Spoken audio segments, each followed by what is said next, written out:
ரொம்ப நாளைக்கு அப்புறம் இந்த மழை எல்லாம் கழிஞ்சதுக்கு அப்புறம் இப்பதான் நம்ம தோட்டத்துல மறுபடியும் பூ பூக்க ஆரம்பிச்சிருக்கு.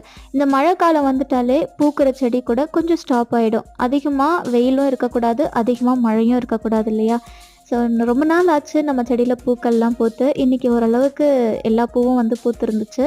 இன்னைக்கு பஞ்சமி அப்படிங்கிறதால அம்பாளுக்கு சாத்துறதுக்காக எல்லா மலர்களுமே பறிச்சு எடுத்துக்கிட்டேன். சங்குப்பூ கூட மழை காலத்துல சரியா பூக்க மாட்டேங்குது. அதுவே வெயில் காலமா இருந்தா கொஞ்சம் ஓரளவுக்கு வந்துருது. நம்ம தண்ணி வந்து அதிகமா குடுத்துட்டே இருந்தா. ஸோ எல்லா பூக்களுமே எடுத்து வச்சுட்டேன். அதுக்கப்புறம் நாட்டு ரோஜாவிலே ஒரு கலர் வந்து இது கொஞ்சம் ஸ்பெஷலா இருக்கும். நல்ல ஒரு ரெட் அண்ட் பிங்க் சேர்ந்த மாதிரி இருக்கும். ரொம்ப அடுக்கடுக்கா இருக்கும் இந்த பூ வந்து. ரொம்ப ரேரா தான் பூக்குது. ஆனா ரொம்ப வாசனையா இருக்கும்.